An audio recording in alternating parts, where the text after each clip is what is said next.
Hello, very good afternoon. നമസ്കാരം. എന്തൊക്കെയുണ്ട്? UFC 298 Malayalam വിശേഷങ്ങൾ. അപ്പോൾ ഈ ലൊക്കേഷനൊക്കെ ഒന്ന് കാണിച്ചു തരാം. അടിപൊളി ലൊക്കേഷനാണ്. അതിന് മുമ്പായിട്ട് നമുക്ക് പരിപാടിയിലേക്ക് കിടക്കാം. കുറേ അധികം നല്ല ഫൈറ്റ്സ്. ആദ്യം തന്നെ മെയിൻ ഇവൻറ്റ് വോൾക്ക് ടൊപ്പൂരിയ. ഇപ്പോൾ നെയ്റ്റ് ഡിയാസ് പറയുന്ന പോലെ ഐ എം നോട്ട് സർപ്രൈസ്ഡ്. പലവരും സർപ്രൈസ്ഡായി. ഞാൻ സർപ്രൈസ് അല്ല, കാരണം ഞാനിത് പറഞ്ഞിരുന്നു ഓൾറെഡി. എൻ്റെ മലയാളം വീഡിയോയിലും പറഞ്ഞിരുന്നു, ഹിന്ദി വീഡിയോയിലും പറഞ്ഞിരുന്നു. കാരണം ഇന്നത്തെ കളിയിൽ വോൾക്ക് തോക്കത്തില്ലായിരുന്നു. എങ്ങനെയാണെന്നറിയോ? വോൾക്ക് ആ ഇസ്ലാമിൻ്റെ കൂടെയുള്ള രണ്ടാമത്തെ ഫൈറ്റ് എടുത്തില്ലായിരുന്നെങ്കിൽ ഒരിക്കലും വോൾക്ക് പരാജയപ്പെടത്തില്ല. എന്ത് സംഭവിച്ചു എന്ന് പറഞ്ഞാൽ, ഞാൻ പറഞ്ഞു വരുന്നത്, വോൾക്കിൻ്റെ കൂടെയുള്ള ഫസ്റ്റ് ഫൈറ്റ് ഫുൾ ക്യാമ്പോടെ വന്നു. വോൾക്ക് നല്ലൊരു പ്രകടനം നടത്തി. എല്ലാവർക്കും അറിയാം, ക്ലോസ് ഫൈറ്റായിരുന്നു. പിന്നീട് രണ്ടാമത്തെ ഫൈറ്റ് ഇസ്ലാമിൻ്റെ കൂടെ എടുത്തപ്പോൾ വോൾക്ക് എന്തോ മാനസിക സമ്മർദ്ദത്തിൽ, ഡിപ്രഷനിലൊക്കെ ആയിരുന്നു. അതിൽ നിന്ന് കരകയറാനായിട്ട് പുള്ളി പെട്ടെന്ന് കയറി, ക്യാമ്പ് കംപ്ലീറ്റ് ചെയ്യാതെ, ഒരു ഫുൾ ക്യാമ്പ് ഇല്ലാതെ പെട്ടെന്ന് കയറി ദുബായിൽ ആ ഫൈറ്റ് എടുത്തു. പെട്ടെന്ന് തന്നെ ഇസ്ലാം പരാജയപ്പെടുത്തി, ഇല്ലേ? ഒരു നോക്കൗട്ടായി. പണ്ട് ഇത് ഹബീബ് പറഞ്ഞിട്ടുണ്ട്. നമ്മൾ ഈ ഇവിടെ ഇരുന്ന് സംസാരിക്കുന്ന പോലെ എനിക്ക് പരിചയമുണ്ട്. നമുക്ക് ഇപ്പോൾ ഫൈറ്റ് ചെയ്തിട്ടുള്ള എക്സ്പീരിയൻസ് ഉണ്ട്. അപ്പോൾ എനിക്കറിയാം അത് കാര്യങ്ങൾ. ഈ നമ്മൾ ഫൈറ്റ് ചെയ്യുന്ന പോലെ അല്ലല്ലോ, ഡിസ്ട്രിക്റ്റ്, സ്റ്റേറ്റ്, നാഷണലൊക്കെ കളിക്കുന്ന പോലെ അല്ലല്ലോ. ഈ UFC പോലുള്ള ഒരു ഹൈ ലെവൽ ഇതിൽ ഒരു നോക്കൗട്ടൊക്കെ സംഭവിച്ചു കഴിയുമ്പോൾ പിന്നെ ആ വ്യക്തി ഒരു വേറെ തലത്തിലൂടെ ആയിരിക്കും കടന്നു പോകുന്നത്. ഇത് ബാധിക്കാത്ത ചില ആളുകൾ, ഫോർ എക്സാമ്പിൾ ഇപ്പോൾ നെയ്റ്റ് ഡിയാസ് ഒന്നും പ്രശ്നമില്ല. ഞാൻ നോക്കിയിട്ടെ, പുള്ളിക്ക് ഇതൊന്നും വലിയ പ്രശ്നമില്ല. നോക്കൗട്ടായാലും ജയിച്ചാലും പുള്ളി അടുത്ത കളിയിൽ ഫ്രഷ് ആയിരിക്കും. പക്ഷേ അതുപോലെയല്ല മറ്റ് ആളുകളൊക്കെ. വോൾക്കിനും അത് സംഭവിച്ചിരിക്കുക. ആ നോക്കൗട്ടിന് ശേഷം ആൾ മാറിപ്പോവും. മനസ്സിലായില്ലേ? എപ്പോഴും ഞാനൊരു രസകരമായ കമൻറ്റ് വായിച്ചിരുന്നു.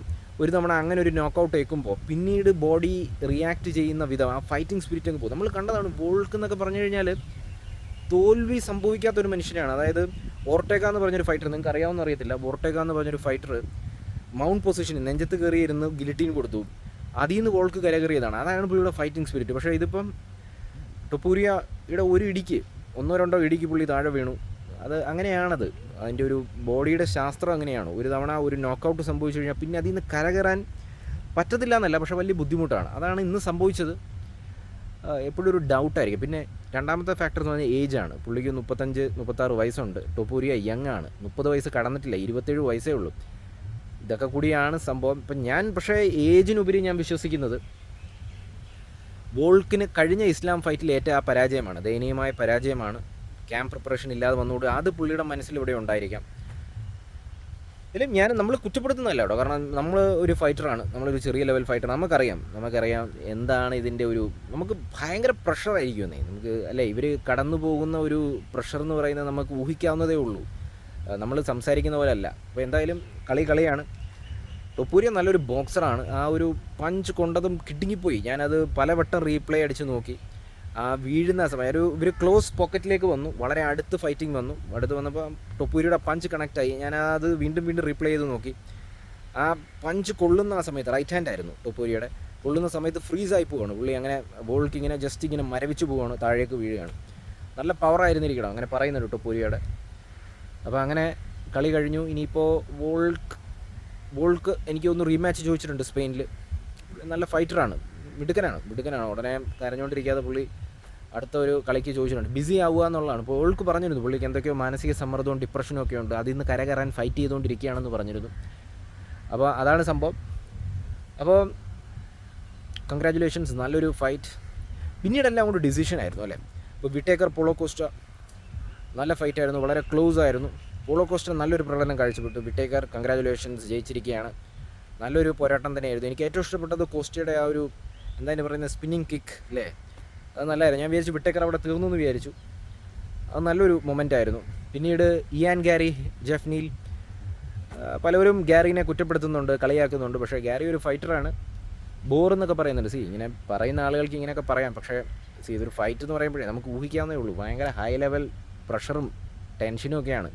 അപ്പോൾ അതിൽ ഗാരി ജയിച്ചിരിക്കുകയാണ്. പിന്നെ അടുത്ത കളി എന്ന് പറഞ്ഞാൽ നമ്മുടെ മെറാബ് ആൻഡ് ഹെൻറി സെഹൂഡോ. അത് അഗെയിൻ നമ്മൾ ഊഹിച്ച പോലെ തന്നെ പണ്ടത്തെ ഹെൻറി ആയിരുന്നെങ്കിൽ മെറാബ് എന്നല്ല ആർക്കും തോൽപ്പിക്കാൻ പറ്റില്ല. പക്ഷേ ആ ഒരു വയസ്സായി, ഏജായി. എനിക്ക് തോന്നുന്നു പുള്ളിക്ക് 37 വയസ്സോ സംതിങ് ഉണ്ട്. മെറാബ് ഫുൾ ഫോമിലാണ്. എന്നാലും ഡിസിഷൻ വരെയൊക്കെ പോയി. ഡിസിഷൻ അത് ഹെൻറിയുടെ ഹൈ ലെവൽ IQ കാരണമാണ് അത്രയും പിടിച്ച് നിൽക്കുന്നത്. വേറെ ആരെങ്കിലും ആണെങ്കിൽ പിടിച്ച് നിൽക്കാൻ പറ്റില്ല. മെറാബ് ഫോമിലാണ്, നമുക്ക് കാണുമ്പോൾ തന്നെ അറിയാം. അപ്പോൾ മോറൽ ഓഫ് ദ സ്റ്റോറി എന്ന് പറഞ്ഞു കഴിഞ്ഞാൽ UFC പോലെ UFC നമുക്ക് പറയാനേ പറ്റത്തില്ല. ഹൈ ലെവൽ ഫൈറ്റിംഗ് സ്റ്റേജാണ്. UFC ഒക്കെ വിട്ടേക്കും. നമ്മൾ ഡിസ്ട്രിക്റ്റ് എടുക്കും, നാഷണൽ എടുക്കും, സ്റ്റേറ്റൊക്കെ എടുക്കും. സ്റ്റേറ്റ് മത്സരങ്ങൾ തന്നെ കോമ്പറ്റീറ്റീവാണ്. ഞാൻ പറയുന്നത് നമ്മുടെ ലോക്കൽ കാര്യങ്ങളാണ് പറഞ്ഞത്, അത് തന്നെ ഭയങ്കര കോമ്പറ്റീറ്റീവാണ്. നമുക്ക് ഭയങ്കര പ്രാക്ടീസ് വേണം. നമ്മൾ ഒരുപാട് മാനസികമായിട്ടുള്ള പല സാഹചര്യങ്ങളിലും നമ്മൾ കടന്നു പോകും. ഞാൻ എൻ്റെ എക്സ്പീരിയൻസ് എന്ന് പറയുന്നതാണ്. അപ്പോൾ നമുക്ക് UFC എന്ന് പറയുന്ന ഹൈ ലെവൽ ഇവരൊക്കെ അമാനുഷികരാണ് സത്യം പറഞ്ഞു കഴിഞ്ഞാൽ. നമുക്ക് ഹൈ ലെവൽ ഓഫ് പ്രിപ്പറേഷൻ വേണം, ഡെഡിക്കേറ്റഡ് ദിവസവും പ്രിപ്പറേഷൻ വേണം. പ്രിപ്പറേഷൻ്റെ കൂടെ ദിവസവും ഇതിനെക്കുറിച്ച് ചിന്തിച്ചുകൊണ്ടിരിക്കും. ഇപ്പം ഞാൻ എന്ന് പറഞ്ഞു കഴിഞ്ഞാൽ ഇപ്പം ഞാനൊരു ചെറിയ ഫൈറ്ററാണ്. അപ്പോൾ ഞാൻ ദിവസവും ഇതിനെ ചിന്തിച്ചുകൊണ്ടിരിക്കുന്ന മാർഷൽ ആർട്സിനെ കുറിച്ച്. വേറെ തൊഴിലൊക്കെ ചെയ്യുമെങ്കിൽ നമ്മൾ ഉള്ളിൻ്റെ ഉള്ളിൽ ഇത് തന്നെ ഹോബി. ഇങ്ങനെ മാർഷൽ ആർട്സിനെ കുറിച്ചാണ് ചിന്ത. Full life martial arts hobby ഇതാണ്. അപ്പോൾ ഇവരുടെ കേസ് പറയേണ്ട ആവശ്യമില്ല. ഇവരൊക്കെ വേറെ തലത്തിലുള്ള ഫൈറ്റേഴ്സ്, ബോൺ ഫൈറ്റേഴ്സാണ്. കൺഗ്രാജുലേഷൻസ്. വീണ്ടും നല്ലൊരു ദിവസം, ടൈം പാസ് ദിവസം. UFC 298. ഞാൻ വിട്ടുപോയിട്ടുള്ള കമൻറ്റുകൾ അല്ലെങ്കിൽ നിങ്ങളുടെ കമൻറ്റുകൾ രേഖപ്പെടുത്തുക, സബ്സ്ക്രൈബ് ചെയ്യുക, ഫോളോ ചെയ്യുക. Okay, bye guys. വീഡിയോ ഇച്ചിരി കൂടിപ്പോയി, ലെങ്ത് കൂടിപ്പോയി. Bye guys, take care. ഞാനിപ്പോൾ ഇവിടുത്തെ മനോഹരമായ കാഴ്ചകൾ കാണിച്ചു തരാം. അഷ്ടമുടിയാണ്, അഷ്ടമുടി കായൽ. പിടികിട്ടിയ അഷ്ടമുടി കായൽ.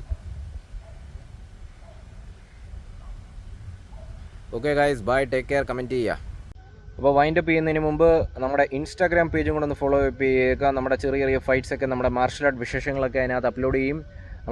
നമ്മുടെ ഇൻസ്റ്റാഗ്രാം പേജാണ് Deepak_Ashokhan. ഡിസ്ക്രിപ്ഷനിലും കൊടുക്കുന്നതായിരിക്കും. Deepak_Ashokhan. Bye guys, take care.